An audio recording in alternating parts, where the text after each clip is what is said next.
Bonjour, hi, c'est Jean-René. Aujourd'hui, on va démonter un boîtier d'engrenage, un réducteur roue et vis sans fin. À ne pas se mêler avec le réducteur roue et vis sans fin, qui était un réducteur qui était allé au buffet chinois, mais qui n'avait pas tant fin, donc il n'en a pas eu pour son argent. Donc il y a beaucoup d'utilité à un réducteur comme ça. Excusez, j'ai un petit peu le rhume. Mais la plus grande utilité, c'est probablement d'augmenter le couple ou de diminuer la vitesse de rotation. Accessoirement, il y a d'autres utilités comme ça aussi. Donc, on va mettre ça de côté et on va commencer le démontage. Avant de démonter, on va observer un peu ce qu'on a à l'extérieur. On a un boîtier, probablement en acier ou en fonte, qui est totalement fermé, qui est scellé. Et on a uniquement deux arbres qui sortent.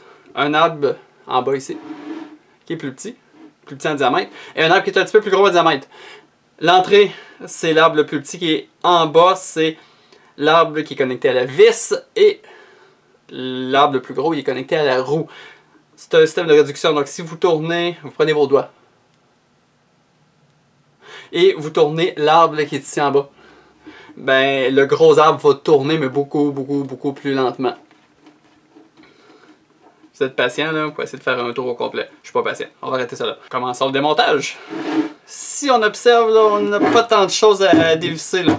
On a 4 vis ici, 4 vis qui semblent identiques de l'autre côté, 4 plus grosses vis là et 4 vis qui semblent identiques ici sur la face opposée. Après ça, j'ai un bouchon sur le dessus, mais c'est un bouchon. C'est un bouchon pour le remplir d'huile. On va pas le dévisser. En tout cas, ça ne nous donnera pas d'accès. On a un autre bouchon ici en bas. Et miroir de l'autre côté. Encore là, c'est des bouchons très probablement pour faire la vidange d'huile. Donc, on va pas y toucher. Et on n'a rien d'autre qui semble pouvoir se dévisser. Donc, on va trouver l'outil approprié. Donc ça va nous prendre une clé Allen. Donc ça va vous prendre une clé Allen 6 mm et ça va vous prendre aussi une clé Allen un tantinet plus petite, une de 5 mm.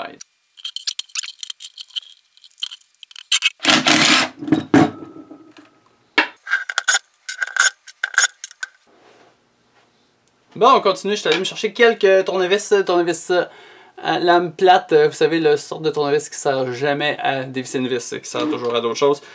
Je vais essayer de le rentrer en arrière pour écarter le couvercle du boîtier.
Tadam! Bon, c'était pas tant facile. Donc, on a le couvercle. Dans le couvercle, il y a un joint d'étanchéité, un joint à lèvres en caoutchouc. On en reparlera plus tard. Entre le couvercle et le boîtier principal, j'ai un joint d'étanchéité plat. On l'a probablement un petit peu abîmé là, avec le tournevis. On va le mettre de côté. Si on faisait la maintenance sur un vrai boîtier d'engrenage, c'est sûr et certain que cette pièce-là, c'est une pièce qu'il faut remplacer lorsqu'on va réassembler le boîtier. On va dévisser les vis en arrière.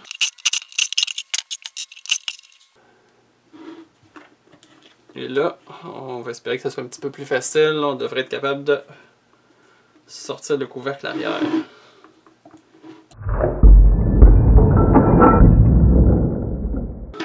Toudoum. Donc, pour le démontage de cette partie-là, on n'ira pas plus loin. On a l'arbre. On a un premier roulement à billes à contact radial. On a la roue, donc l'engrenage qui est fait probablement en laiton, à voir sa couleur. Ensuite de ça, j'ai le couvercle arrière et j'ai un autre roulement à billes là, qui fait la liaison entre le couvercle et l'arbre. Et ce roulement à billes là, on ne pourra pas le sortir aujourd'hui facilement. Donc on va arrêter le démontage là. Normalement, il devrait y avoir un autre joint d'étanchéité sur l'autre face. C'est le cas. Fait qu'encore une fois, c'est un joint d'étanchéité qui a été presque nécessairement endommagé lors du démontage. Donc dans la vraie vie, ce joint-là, on ne le réutilise pas, on en met un nouveau. Ça se vend en kit auprès du distributeur, du manufacturier du boîtier d'engrenage, là c'est facile à trouver. On va enchaîner avec le démontage des deux plaques là, qui sont à l'avant et à l'arrière autour de l'arbre d'entrée. Donc clé en laine 5 mm.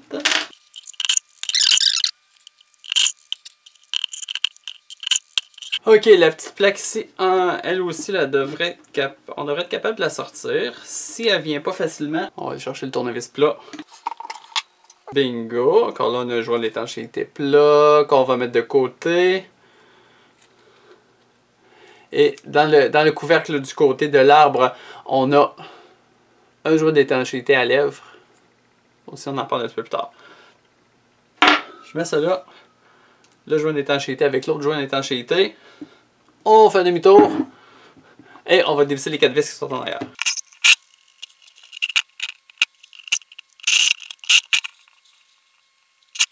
Dernier couvercle avec son joint d'étanchéité. On le met de côté. Le couvercle, on le met avec l'autre. Pour terminer, là, il nous resterait à sortir l'arbre à démonter l'arbre d'entrée. Donc l'arbre qui va avec la vis. Malheureusement, là, sans endommager, là, en fait, sans détruire les roulements à billes là, qui sont en avant et en arrière, là, ça ne me semble pas possible. Donc on va arrêter le démontage là. On va en avoir assez pour comprendre comment ça fonctionne de toute façon.